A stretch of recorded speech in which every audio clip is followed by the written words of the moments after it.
Good afternoon, y'all. I'm Joaquin Castro and very proud to represent my hometown, San Antonio, which because of the number of military bases, military families, and veterans in our hometown, my hometown, it is known as Military City, USA.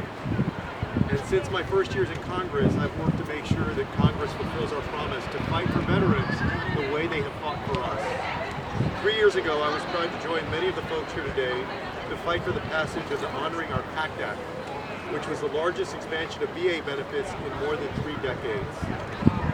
Back then, in a sign of what would come later, and what we see today, Republican senators tried to block the Pact Act from passing.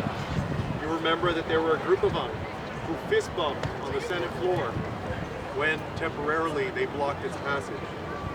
Unfortunately, many of my Republican colleagues talk the talk about defending our veterans, but when it comes down to it, they don't walk the walk.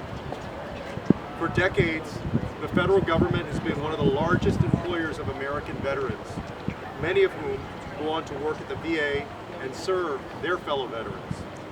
Today, thousands of these heroes are on the firing line as Elon Musk attempts to dismantle the federal government. Let us be clear about this. When you attack federal employees, when you indiscriminately fire the federal workforce, you are disproportionately harming veterans. You are targeting veterans who are employees of federal agencies. Elon Musk won't tell us how many veterans he's fired today. We don't have an exact number. But with veterans making up 30% of the federal workforce, we know that many are suddenly without a job and struggling to pay their bills. At the VA, those layoffs will mean longer wait times, rushed appointments, and reduced access to the care that our veterans have earned. None of us should stand for that.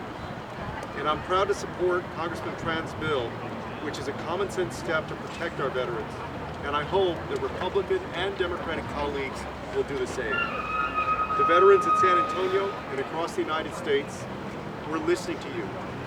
We won't leave you behind, and we have your back.